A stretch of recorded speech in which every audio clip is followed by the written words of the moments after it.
Halo guys, bisnis atau kerjaan kita pusing karena corona? Yuk kita coba diskusi di video ini. Nanti silakan teman-teman komen ya di bawah ini ya. Mesti gimana? Oke. Oke, nah teman-teman video ini sebenarnya saya bikin agak santai, tidak terlalu banyak materi atau gimana, tapi kita cuman saya mau ajak diskusi aja gimana bisnis teman-teman, kerjaan teman-teman di masa era corona ini teman-teman. Oke, justru makin naik, biasa aja, atau makin kurang. Coba teman-teman komen deh di bawah ini. Gimana kondisi dan keadaan teman-teman. Nah ini kita mau diskusi. Teman-teman jangan lupa tonton sampai akhir. Coba nanti kira-kira komen teman-teman gimana ya. Oke, nah sebelumnya saya ingat ini teman-teman. Jadi ada kisah seorang sales sisir ya, sales sisir nih ya, seorang sales sisir dibawa ke kuil Shaolin. Nah ini dia, sales sisir dibawa ke kuil Shaolin. Sales sisir ini ada tiga orang yang dianggap cukup lumayan ya. Tiga orang ini dibawa ke kuil Shaolin. Nah bingung kan, kuil Shaolin ini ilustrasi doang teman-teman, ilustrasi. Bingung kan, dibawa ke kuil Shaolin itu gimana jualan sisir gitu kan, tahu sendiri kan. Nah sales yang pertama coba jualan, oke coba jualan sisir, nggak laku, nyerah dia. Sales yang kedua coba jualan sisir, akhirnya ada yang berbelas kasihan dan beli satu di sana. Oke, jadi sales pertama 0, sales kedua 1. Akhirnya sales yang ketiga putar otak gimana caranya, akhirnya dia pergi ke kantor kepala ya, kantor ketua di sana, ketua biara Shaolin. Akhirnya laku 50. Wah, kok bisa laku 50? Ternyata si sales yang ketiga ini dia nawarin dengan sudut pandang atau angle yang lain. Dia nawarin ke kepala biara ini, oh pak, ini kalau misalkan sisir ini bagus loh buat souvenir. Kalau misalkan ada pengunjung datang ke sini, lihat nih sisirnya cantik banget, bisa jadiin souvenir. Oh gitu ya. Oke, usut punya usut, akhirnya oke juga. Udah saya pesan 50. Nah, ini ilustrasi, cuman ilustrasi teman-teman ya. Tapi ini menarik, cukup menarik karena sales yang ketiga ini dia coba memikirkan dari sudut pandang beda. Jadi fungsi sisir yang biasanya digunakan buat menyisir rambut, dia mencoba menerapkan sisir itu sebagai souvenir. Beda kan ya, jadi yang biasa fungsinya cuman sisir rambut, itu jadi souvenir. Nah, itu kalau kita nyambung ya teman-teman ya, nyambung ke era corona ini sebenarnya mirip loh teman-teman. Mirip, maksudnya gini, kerjaan kita yang contoh kita jual makanan, buka rumah makan. Di corona ini kan jadi sepi, bahkan mesti tutup. Atau kalaupun buka mesti ada social distancing kan di tempat makan itu. Nah,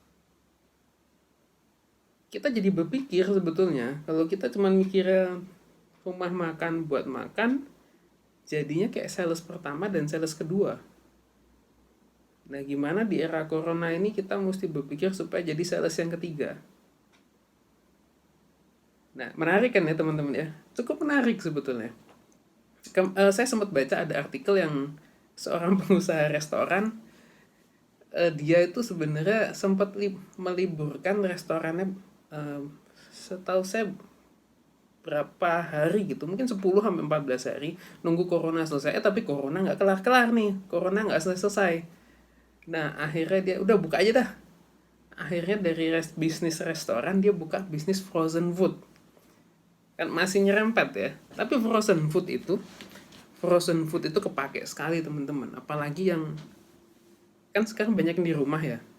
Banyak yang di rumah, daripada keluar nyimpen frozen food di rumah jauh lebih praktis gitu, daripada mesti belanja makanan tinggal ada frozen food. Yang penting frozen foodnya yang bagus, yang bahan organik, bukan yang junk food ya. makanan junk food, udah tuh lebih praktis. Dan akhirnya bisa beralih ke sana. Cuman saya nggak tahu hasilnya gimana, belum tahu. Karena kan baru ya. Nah, itu salah satu pemikiran angle dari sudut pandang yang berbeda, teman-teman. Nah, balik ke corona ini, kita nggak tahu nih corona berapa lama kira-kira akan berakhir. Kalau ini tanggal 28 April ya teman-teman ya, 28 April. Kemarin beberapa hari yang lalu di Mata Najwa, Pak Jokowi berharap bulan Juli corona sudah ringan. Ringan dengan catatan disiplin masyarakat tinggi. Nah, kita nggak tahu ya nanti kalau ada arus balik atau apa dan lain-lain, kita nggak tahu, tergantung kebijakan pemerintah. Nah, lalu saya baca ada wacana dipersiapkan kalau untuk pendidikan sekolah dipersiapkan mungkin sampai akhir tahun, wacana, tapi saya nggak tahu, ini baru wacana, belum keputusan ya. Nah, kita nggak tahu teman-teman kan bisnis sampai kapan. Bisa, kalau prediksi saya mungkin aktivitas kita tidak akan normal sampai akhir tahun ini atau awal tahun depan. Kemungkinan prediksi saya. Karena walaupun sudah normal pun seperti negara-negara lain yang udah selesai lockdown, mereka itu justru masih sama kayak kita. PSBB kemana-mana masih pakai masker sebetulnya. Cuman lockdown aja lepas. Tapi kemana-mana masih pakai masker, masih kayak kita, mungkin cuci tangan pakai sabun, disinfektan dan lain-lain.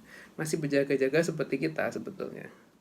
Nah, sebetulnya juga teman-teman ya, kita mesti bersyukur karena pemerintah tidak menerapkan lockdown. Karena kalau lockdown kita benar-benar tidak bisa bisnis. Ini masih mending, bisnis masih bisa jalan walaupun tidak selancar biasanya. Nah, kalau yang saya lakukan teman-teman ya, karena ini terus terang ini lama sekali, kalau yang saya lakukan adalah berusaha tetap optimis gimana di pekerjaan supaya kita putar otak. Kita lihat dari angle yang lain, saya lihat dari angle yang lain, gimana bisa bekerja, gimana masih bisa jalan, yang penting jalan. Dan kalau bisa meraup keuntungan dari angle itu ya kenapa enggak. Itu kalau yang saya lakukan. Nah, kalau saya coba optimasi, karena saya di bisnis online, terutama di Facebook Ads, saya coba optimasi lebih lagi, saya coba ganti platform, saya cari yang speednya lebih cepat, saya coba strategi yang lain di Facebook Ad. Saya lagi coba itu ya, untungnya masih ada walaupun nggak sebanyak biasanya, tapi masih ada. Nah, saya nggak tahu nanti trafiknya gimana, sebentar lagi lebaran trafiknya akan, biasa kan dekat-dekat lebaran itu kan rame ya teman-teman, banyak promo dan lain-lain. Nah, ini saya kurang tahu gimana untuk tahun ini kan karena ada corona, saya nggak tahu trennya akan gimana. Nah, semoga aja tahun ini juga bisa bagus juga trennya. Nah, gimana dengan teman-teman? Kira-kira strategi apa? Kalau menurut saya jangan nunggu teman, jangan nunggu sampai corona selesai, karena kita nggak tahu kapan. Ada teman saya yang nunggu sampai corona, mau nunggu sampai corona selesai katanya. Tapi saran saya jangan, karena kita nggak tahu sampai kapan. Nah, strategi apa nih yang kira-kira teman-teman pasang supaya untuk mengatasi corona ini? Oke, silahkan teman-teman komen di bawah ini kira-kira seperti apa. Nah, kalau teman-teman yang mau berjuang di dunia online sekitar Facebook Ad atau Instagram Ad, silahkan mau komen, tanya ke saya, nggak apa-apa. Kalau saya bisa jawab, akan saya jawab. Oke, atau bisa juga subscribe di channel ini, karena channel ini membahas tentang digital marketing, terutama Facebook Ad dan Instagram Ad. Oke, thank you teman-teman.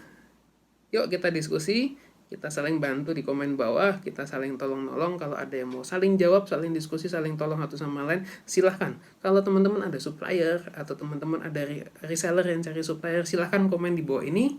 Siapa tahu dari komen-komen ini akhirnya bisa saling tolong satu sama lain. Ya, thank you teman-teman. See you. Bye-bye.